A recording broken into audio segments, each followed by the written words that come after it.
Olá, sou o João Melo e hoje temos o prazer de apresentar a nova edição da BVPS Coleção, o e-book Essa Tal de Classe Média, organizado pela professora de Sociologia da UFRJ na UERJ, Célia Scalon, pelo professor de Sociologia da UFRJ, André Botelho, e por mim, atualmente doutorando no PPGSA da UFRJ. O lançamento desse e-book faz parte de uma das ações da BVPS para uma comunicação pública da ciência, a BVPS Coleção, que consiste na publicação de livros gratuitos e de forma digital, com o intuito de explorar novas políticas editoriais abertas à recepção e diálogo entre diferentes gerações de cientistas sociais e críticos literários. Na conversa de hoje, estamos aqui com uma das organizadoras do livro, a professora Célia Scalon, e um dos pesquisadores entrevistados para sua realização, o professor Antônio Brasil Júnior, da UFRJ. Célia Scalon é professora do programa de pós-graduação em Sociologia e Antropologia na UFRJ e no programa de pós-graduação em Ciências Sociais na UERJ, atuando nas áreas de desigualdade, estratificação, políticas públicas e metodologia de pesquisa. Célia é autora do livro Imagens da Desigualdade, publicado pela editora da UFMG em 2004. Antônio Brasil Júnior, por sua vez, é professor de pós-graduação em Sociologia e Antropologia na UFRJ, atuando nas áreas de pensamento social no Brasil e em teoria sociológica. Antônio é autor do livro Passagens para a Teoria Sociológica, por Esther Fernandes e Gino Germani, publicado pela editora Russitec em 2013. Antes de passar a palavra para eles, gostaria de introduzir brevemente o livro Essa Tal da Classe Média, resultado de um simpósio que reuniu pesquisadores e pesquisadoras de diferentes áreas. Procuramos nele explorar as diferentes formas nas quais as classes médias vêm sendo trabalhadas no campo das ciências humanas. Feito a partir de uma parceria entre o blog da BVPS e o projeto temático da FAPERJ, Classe Média Brasileira, Desigualdades, História e Percepções, a realização do simpósio se enquadra no objetivo mais amplo do projeto de investigar o perfil social e histórico assumido pelas chamadas classes médias no Brasil, tendo como ponto de partida a percepção de uma inadequação dos modelos explicativos adotados em sociedades europeias para a compreensão das classes médias no Brasil. Articulado entre a área de estratificação social e pensamento social brasileiro, o projeto buscou, nessa aproximação, investigar as ambiguidades e os limites das tentativas de atualização dos modelos clássicos para a captura das particularidades históricas e sociológicas do processo de estratificação brasileiro. Logo, tendo como foco repensar as definições de classes médias presentes em diferentes áreas de pesquisa das ciências, o simpósio buscou ouvir como diferentes concepções de classes médias vêm sendo mobilizados nas pesquisas que tratam da realidade brasileira. Com isto, o simpósio foi construído a partir do envio de 4 perguntas para nossos entrevistados. Como definir a classe média? De que modo ela aparece ou não nas pesquisas? Como se compreende seu protagonismo político, especialmente nas últimas décadas? Como se observa a relação das classes médias com as políticas públicas? Ao todo, tivemos 27 participantes do simpósio, com a maioria deles na área de sociologia. Contamos também com pesquisadores da área de literatura, antropologia, ciência política e história. Em termos regionais e de gênero, o simpósio ouviu pesquisadores principalmente da região sudeste do país, além da região nordeste, norte, sul, e pesquisadores que atualmente residem fora do país, sendo eles 20 pesquisadores e 7 pesquisadoras. Diante das definições sobre as classes médias nas respostas do simpósio, contamos também com uma pequena introdução no livro, apresentando as linhas gerais daquilo que ouvimos dos nossos entrevistados. Para dar uma pequena prévia, gostaria de apontar a diversidade de critérios que apareceram nas definições sobre as classes médias. Assim, observamos que o tipo de ocupação ou renda se apresentaram como os principais critérios das definições. Porém, diante da complexidade na tentativa de responder essa pergunta, outros critérios também apareceram: o nível educacional, consumo cultural e estilo de vida. Diante das diferentes respostas, ressaltamos aqui não só a variedade de tratamento das classes médias em pesquisas, como também o caráter heterogêneo e multifacetado com o qual elas vêm sendo tratadas, seja dividindo em classe média baixa, classe média média, classe média alta, ou até mesmo em problematizações que questionam se a categoria de classes médias Seria algo meramente analítico ou uma forma de identidade coletiva?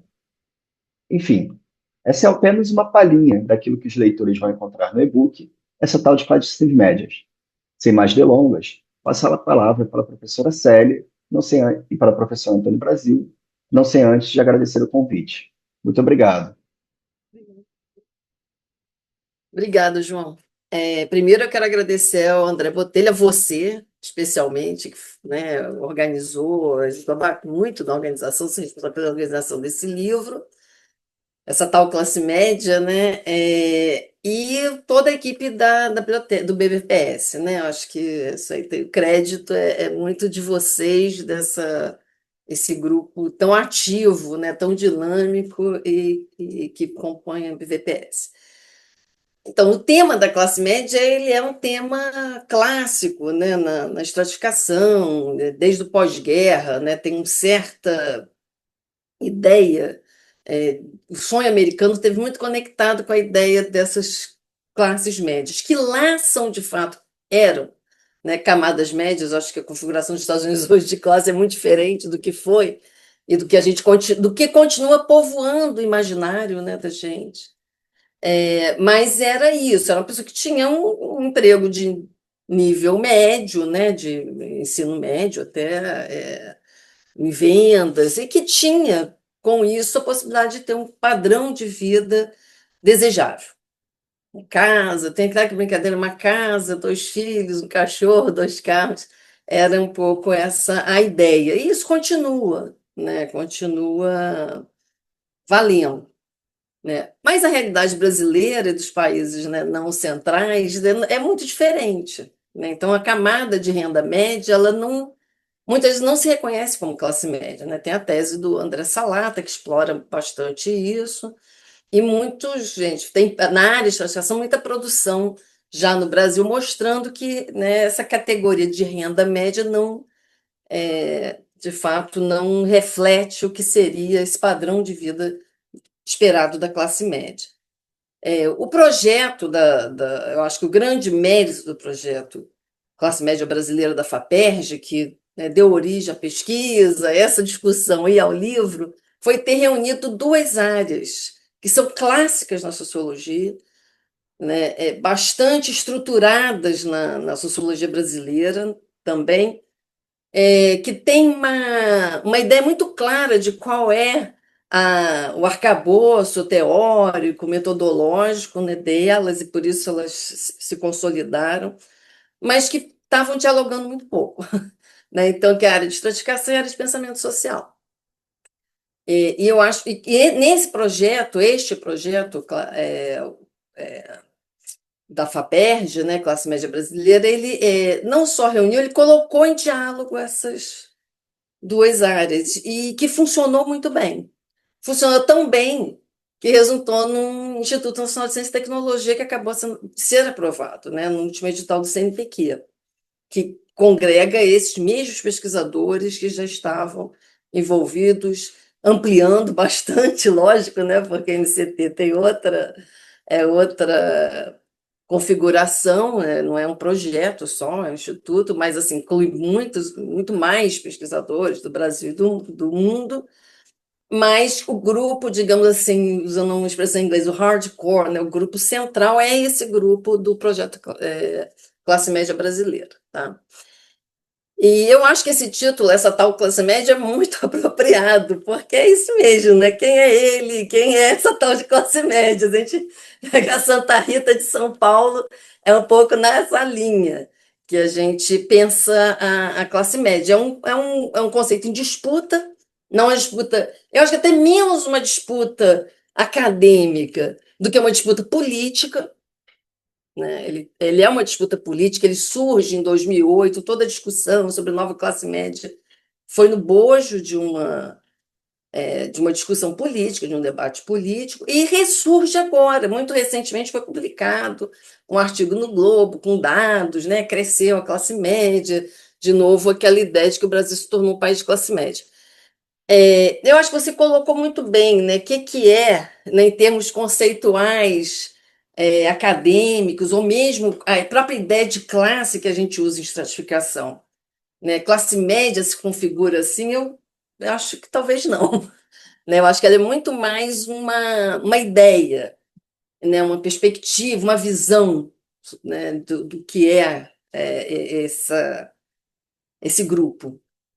E o que eu acho que foi legal, e aí fugindo até um pouco, né, do livro, mas obviamente ligado a isso, foram os achados dos grupos focais que a gente fez. Quer dizer, além das análises quantitativas, falando da parte da estratificação, o Antônio vai falar mais um pouco do pensamento. Mas além é, das análises quantitativas, e a gente teve várias teses, né, que estão sendo feitas agora, não talvez exatamente sobre classe média, mas olhando para a questão das classes e dos estratos sociais. Eu acho que o que trouxe os grupos focais, que foi feito com uma classe média que a gente, no trabalho meu e de Salvo, chama de classe média tradicional, que é aquela que se reconhece classe média, e que é reconhecida como classe média também pelos outros estratos, que são pessoas com nível superior, enfim, com uma renda, né, mensal, é, sei lá, um perfil próprio, isso é muito claro, as pessoas falam, a gente é classe média, aí tem toda descendente, tá não sei o quê, mas existe há na população brasileira, nas pessoas, embora o conceito seja fluido, seja multifacetado e também está em disputa, mas existe um reconhecimento, né, de quem é classe média no Brasil. Acho que isso é algo que a gente precisa registrar. Mas, assim, a partir dessa oportunidade de estar falando aqui, estar apresentando essa classe, quero convidar as pessoas a lerem. Eu acho que vão encontrar ali muitas coisas que vão ao encontro do que se pensa, né, do que o leitor pensa, mas também outras que ele vai discordar bastante, isso é bom, né? Acho que debate é bom. É, eu acho que o que mais me impacta nesse trabalho que a gente fez foi a sinergia que foi criada nessa parceria vitoriosa que é da estratificação e do pensamento social e da estratificação. Eu acho que a gente saiu muito maior, né, desse projeto e esse livro mostra essa, esse avanço das duas áreas. É isso. Obrigado, professora Kelly. Passo então a palavra para o professor Antônio. Bem, boa tarde, João, Célia. Eu agradeço muitíssimo o convite e saúdo a iniciativa de publicação do e-book, né, e toda a equipe da BVPS por esse feito, um feito realmente louvável. Temos divulgação científica, circulação editorial, e também, enfim, celebrar essa nossa interlocução, né, agora com o ICT ainda mais forte entre as áreas de pensamento social e estratificação social. Eu diria, Célia, que, na verdade, duas especializações que se comunicam intensamente é algo raríssimo, independentemente das especializações em jogo, né? Então, fazer isso realmente é um feito, né? E é interessante porque justamente é uma interlocução, né, uma interação que visa repensar pressupostos das duas áreas, e não só criar consensos fáceis ou uma agenda necessariamente conjunta, porque temos agendas e questões próprias. Mas esse encontro que é potente, porque permite desestabilizar pressupostos, né, enfim, muito consolidados em áreas tão consolidadas como as áreas de pesquisa nas quais atuamos, né? A Célia falou sobre o projeto da FAPERJ, né, que foi um precursor do NCT, e o que eu vou falar aqui, né, para vocês, também que eu falei no próprio simpósio, já que fui nos entrevistados, tem muito a ver também com a interlocução que eu tive com o Célio, também com a professora Helena Bomeni, com o professor André Bittencourt, uma disciplina que nós administramos juntos na pós-graduação, em plena pandemia, mas foi muito rica aquela disciplina, porque a gente começou a ajustar um pouco os ponteiros dessa conversa, ver como ela podia ser frutífera. Então, o que eu posso propor a vocês hoje, né, como o tema da classe média, né, permite fazer uma nova pergunta a um material tão conhecido nosso como o material das interpretações do Brasil. Perguntar-se para esse material, a partir da ideia de classes médias, traz novas questões, né, e permite, inclusive, fazer um diálogo muito produtivo com a área de estratificação social. Fiquei pensando aqui, por que não reler, por exemplo, que ele serve imensas pesquisas sobre relações raciais, que a Unesco patrocinou no Brasil, também como uma pesquisa sobre classes médias? também foi. Gerou-se uma pesquisa sobre classes médias. Ou aquela monografia, enfim, digamos, muito esquecida, mas importantíssima, do Costa Pinto, sobre o balconista, a profissão do vendedor de balcão, uma certa espécie de classe média baixa, mas que estava se, né, fortalecendo naquele contexto de expansão urbana, né? Entre vários outros exemplos. Mas o que chama atenção, isso que a gente perseguiu na disciplina, sobretudo quando, né, André Bittencourt e eu, que somos pesquisadores da área de pensamento social brasileiro, é que há uma espécie de sequência cognitiva que foi acompanhando, né, a, não só a emergência dessa camada social, mas também das interpretações que foram tematizando sua presença na formação da sociedade, né. É interessante que nessa sequência cognitiva, se a gente pega o ensaísmo de fins do século XIX, mesmo até meados do século XX, há uma constatação, né, isso é muito diferente da experiência dos Estados Unidos, uma constatação não só da ausência, mas até da improbabilidade do surgimento de, né, grandes e poderosas classes médias na nossa formação social, né. Eu lembro que esse argumento está muito claro no livro Manifesto do Joaquim Nabuco, né, o abolicionismo. Ele dizia claramente que o mundo marcado e mudado pela escravidão, a escravidão exige grande propriedade, por sua vez, né, enfim, atrofia enormemente qualquer perspectiva de uma classe média rural. E mesmo nas cidades, vai dizer o Joaquim Nabuco, né, no mundo em que a escravidão modela as relações, enfim, monopoliza o trabalho, né, como, enfim, pertencer a uma classe média, ascender pelo trabalho, por exemplo, no mundo que a escravidão organiza as relações sociais. Aí fala sobre a importante relação de dependência dos setores médios em relação aos cargos no funcionamento público, né, na máquina pública, e como isso depende da medição do favor, de grandes proprietários, sobretudo. Então, essa classe tem de uma existência incerta, pouco autônoma, com pouco espaço para um protagonismo efetivo, né? É interessante que esse diagnóstico do Jack Nabuco, né, ele se generalizou em certa medida e aparece até em autores que, digamos, à primeira vista são muito diferentes do Joaquim Nabuco, como um caso muito conhecido do Oliveira Viana. Eu até recuperei aqui um trechinho que é bem interessante. Olha o que o Oliveira Viana diz em Populações Meridionais do Brasil. Vou ler um trechinho. Em nossa economia social, tudo trama, então, e conjura contra a pequena propriedade, o seu desenvolvimento, sua prosperidade, a sua preponderância. Dela, o que até agora existe não tem valor social, nem valor histórico assinalável. São esboços apenas, mal vislumbráveis entre a espessa florescência dos grandes domínios. Ora, só da vitalidade dos pequenos domínios, da multiplicidade deles, da solidariedade deles, resultaria a constituição entre nós de uma classe média forte, abastada, independente, prestigiosa, enfim, capaz de fazer face aos grandes, ao arbítrio dos grandes proprietários de terra, etc. Aí termina esse trecho falando assim, dá justeza dizer que o Brasil não tem povo, né? Esse é muito do Oliveira Viana, foi um argumento de um livro que, enfim, fez a cabeça de uma geração, como vocês sabem, né? E para o Oliveira Viana, ao contrário do Joaquim Nabuco, né, a solução não era, enfim, não era reformista, como no caso do Nabucco, que era, entre outras coisas, possivelmente, inclusive, fazer uma revisão, enfim, da propriedade agrária, né, e estimular a pequena propriedade. Oliveira Viana não chegou a dizer tão abertamente sobre um projeto de reforma agrária, porque ele tinha medo justamente disso abrir espaço a um protagonismo político de pessoas de extração social plebeia. Ele tinha um pouco pavor para o seu elitismo dessa possibilidade, né?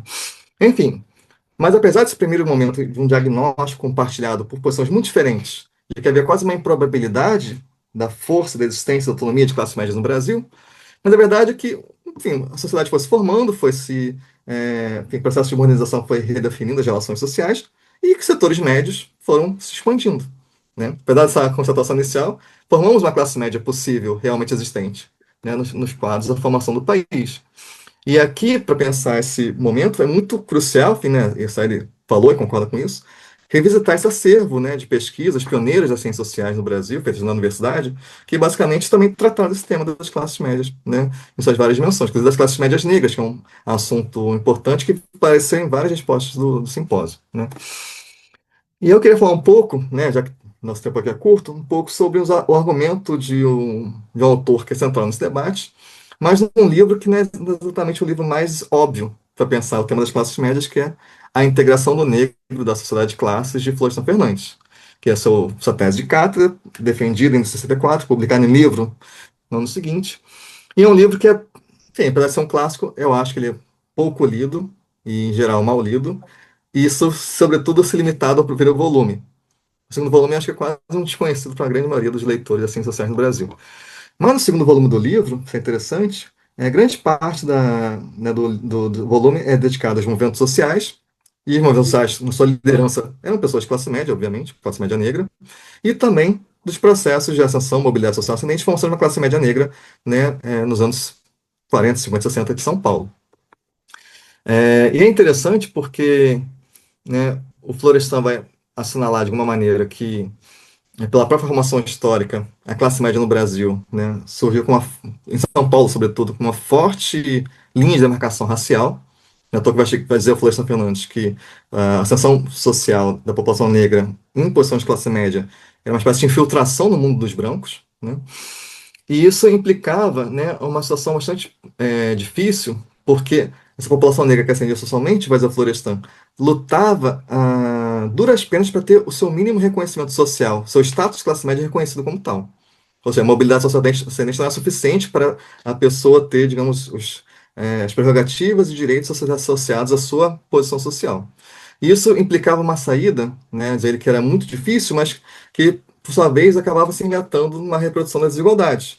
Porque era tão difícil permanecer na posição de classe, só permanecer e lidar com aquela situação, que isso dispersava as energias para uma ação coletiva. Porque o indivíduo se sentia premido na sua energia mais vital a simplesmente manter a sua posição. E era aceito como a exceção confirma a regra. Ele é aceito desde que não tematizasse abertamente a sua situação e a própria questão racial como um todo, né? Um pacto de silêncio, diz o Florestan. Então, vai dizer o Florestan, essa camada negra que ascende socialmente, né, apesar de, obviamente, ter sido muito relevante para democratizar os padrões, enfim, né, raciais, enfim, os padrões mais gerais de desigualdade no Brasil, mas ela também se viu limitada nos seus marcos de ação, justamente porque, de um lado, né, a ascensão era difícil, isso levava ao fortalecimento das distinções em relação, inclusive, à população negra que não ascendeu socialmente. Então, vai dizer como os clubes, enfim, associativos eram muito marcados por uma delimitação entre as pessoas tinham, enfim, direito a participar desses grupos recreativos ou não. E, por outro lado, porque é muito difícil manter a própria posição de classe, isso dificultava a ação coletiva, né? Então, me parece interessante esse argumento do Florestan, porque, apesar de pensar um aspecto, enfim, um setor da classe média, mas por sua nitidez, né, diz o Florestan, talvez fosse interessante, em termos heurísticos, para pensar os limites mais gerais da classe média, né, justamente que não conseguiram converter de modo consistente a sua posição de classe numa ação coletiva concertada em prol dos seus interesses e valores, né? E só para fechar, Florestan vai depois assinalar, vai retomar esse ponto, sobretudo no fragmento inacabado do quarto capítulo de A Revolução Burguesa no Brasil, que é publicado 10 anos depois, para mostrar justamente que a formação histórica das camadas médias, das classes médias no Brasil, teve sempre que lidar com essa margem estreita de atuação. De um lado, entre, né, enfim, os interesses e valores propriamente dominantes, dos setores proprietários, né, dos quais eles se sentiam próximos, porém não eram, digamos, membros de pleno direito desse mundo, e, por outro lado, né, a massa popular, do qual eles queriam se distinguir de modo bastante nítido, né, e evidente.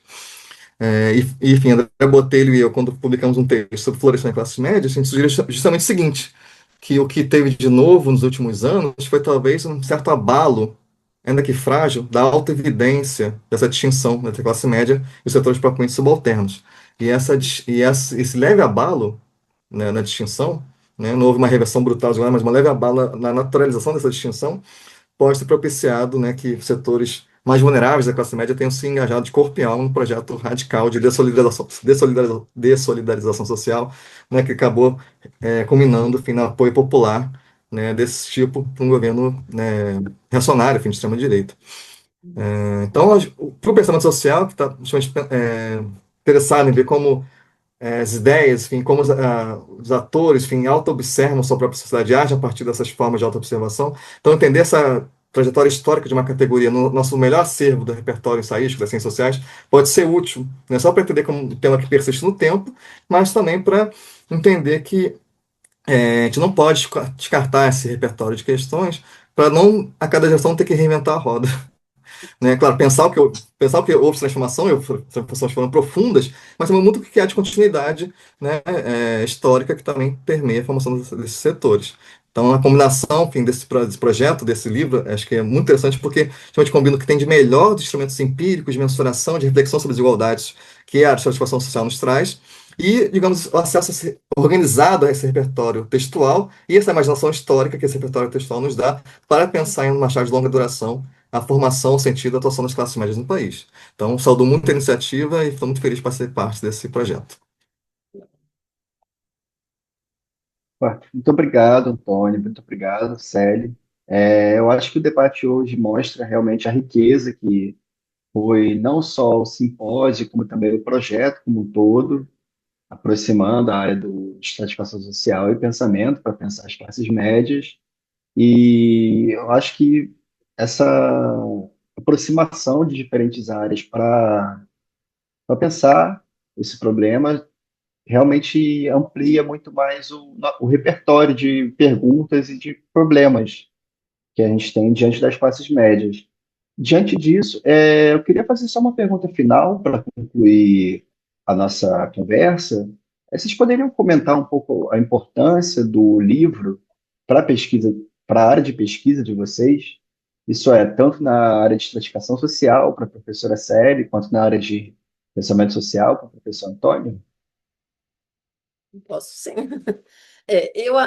Uma das coisas, um dos méritos, eu acho que o Antônio tocou bem nisso, do projeto e agora no livro, né, refletido no livro, foi a abertura que as duas áreas, a disposição das duas áreas em se abrir para, de fato, mudar, rever e renovar alguns pressupostos, né? E também suas agendas de pesquisa. Eu acho que eu sempre repito isso, eu vi isso de Simão Schwartz uma vez, e eu me apropriei, que ele dizia o seguinte: é melhor uma boa pergunta do que uma resposta. Né? Às vezes é melhor você fazer um bom questionamento, ele provoca, ele leva muito mais avanço em termos de conhecimento do que, enfim, tentar dar respostas, né? Algumas. Eu acho que isso é que a gente conquistou, né? E está refletido no livro. O livro é provocador. Né? Eu sempre digo isso: quem tem certeza tem religião.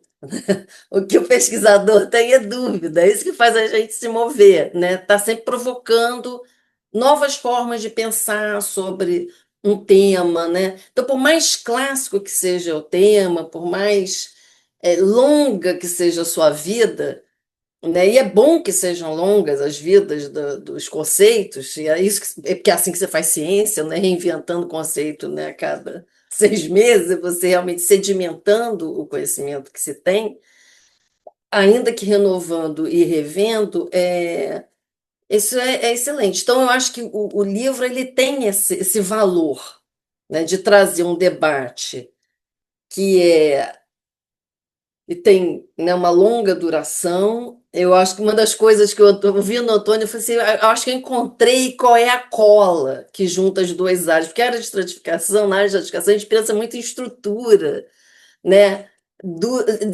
Desigualdades duráveis, tudo é na longa duração, né? Nada, a sociedade ela não dá cambalhota, ela tem uma memória, né? A classe, por exemplo, é algo que se move é, com muita dificuldade, né? E ao longo do tempo, com muita, digamos assim, com muita resistência. As mudanças na estratificação, né, encontram muita resistência. Então, eu acho que essa ideia de que é algo que se constrói, a área de estratificação, quando a gente olha gerações, né, a gente está olhando realmente, o tempo é muito largo, eu acho que isso é uma coisa que temos em comum. Né? E por isso que também nos ajuda tanto pensar essa literatura, né? Que o Antônio trouxe. Eu, pessoalmente, gosto muito da integração do Negro na Sociedade de Classe, um livro que eu dei aula há muito tempo, sempre escolhia para. Tinha um curso no IUPE, chamava Obras Exemplares, e minha obra exemplar era sempre a integração, porque eu acho que é de fato exemplar do ponto de vista de pesquisa, com todas as críticas que hoje se pode ter, né, de um livro produzido naquele momento, mas a tentativa de juntar a pesquisa, né, quantitativa e coisa, enfim. Não vamos entrar aqui no coisa, mas eu acho que é isso. E o que fica, que eu quero deixar para os leitores pensarem é o seguinte: a classe média ela é portadora de uma promessa. Sempre foi. portadores de uma promessa de desenvolvimento, né, um país mais rico, mais pleno, né, mais desenvolvido. E a gente está falando aqui de Joaquim Nabuco até hoje. Porque isso, quando se fala a classe média, a nova classe média cresceu, a renda média, é essa tentativa de mostrar como estamos melhores. A classe média ela é a portadora dessa promessa, né, dessa expectativa. A literatura sociológica ela mostra isso, que a gente lê, o próprio Vilmar Faria, todo mundo que trabalhou né, numa área próxima da estratificação tinha isso. Não, o Brasil, né, vai formalizar o trabalho, a gente está numa transição, né, para algo melhor. Hoje eu acho que a gente tem menos, talvez esteja um pouco mais desiludido e desencantado, né, com as promessas, mas eu acho que mas tem esse sentido, né, da promessa não só para as pessoas de uma vida melhor, para elas, que é isso né, que os atores sociais querem também, uma vida mais melhor, né, de melhor qualidade, mas também povoa o imaginário quando você pensa da sociologia, né? De fato, vamos ter uma sociedade mais desenvolvida. Na China tem muita discussão sobre classe média, sobre desenvolvimento, né? Isso. A classe média ela é portadora de uma promessa. Eu convido as pessoas a lerem as diferentes, né, reflexões sobre classe média, que eu acho que elas vão aportar também nesse sentido. É algo muito próximo da vida do povo brasileiro, né, da população.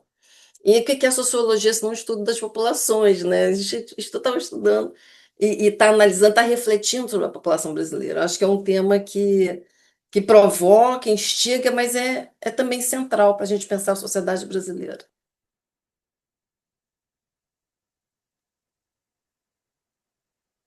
Escolha as palavras da Célia. De fato, é um livro muito interessante, até por sua polifonia, né? É um livro com múltiplas respostas e é interessante, você vai perseguindo resposta a resposta, não tem exatamente consenso, não tem exatamente uma unidade. Claro, João, né, destacou no início alguns eixos, enfim, algumas condensações, mas dá uma pluralidade imensa de possibilidades, isso é muito rico para qualquer área de pesquisa. Mas pensando na minha área de pensamento social brasileiro, é fascinante perceber como nessa pluralidade a gente consegue observar tradições disciplinares, tem tradições de agendas de pesquisa e engates, às vezes explícitos, às vezes não, com a tradição, né, enfim, das nossas ciências sociais, inclusive do ensaísmo, né? Então, uma tradição de pesquisa nesse sentido muito, muito rico, né? Também concordo com a Célia quando ela diz que um dos pontos de liga entre a área de pensamento social e estratificação, de fato, é a centralidade da dimensão histórica. E para as duas áreas ser incontornável. Isso é muito importante, porque estamos em tempos muito presentistas. O presente parece muito encantador e ameaçador simultaneamente.